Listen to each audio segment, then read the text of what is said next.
Menteri Koordinator Kemaritiman dan Investasi Menko Marves, Luhut Binsar Panjaitan mengkritik cara kerja KPK dalam pemberantasan korupsi.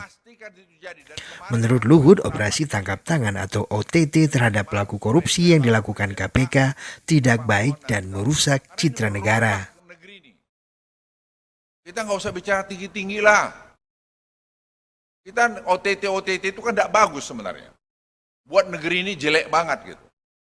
Tapi kalau kita digitalize, siapa yang melawan kita? Dalam pidato di acara peluncuran aksi pencegahan korupsi di depan Ketua KPK Firly Bahuri, Luhut juga mengingatkan agar KPK tidak langsung main tangkap. Itu kunci, Bapak Ibu sekalian. Jadi kalau kita mau bekerja dengan hati, kita nggak mau maling aja, pasti bisa. Ya kalau hidup-hidup sedikit boleh lah. Ya, kita mau bersih-bersih amat di sorga aja lah kau. Jadi KPK pun jangan pula sedikit-sedikit tangkap itu jauh juga ya. Lihat-lihatlah, tapi kalau digital. Sebelumnya, Luhut bercerita terkait keberhasilan KTT G20 di Indonesia yang mendapat pujian dunia. Atas keberhasilan tersebut, dirinya diundang salah satu media untuk diwawancara. Live di Bloomberg TV. Saya bicara di live Bloomberg.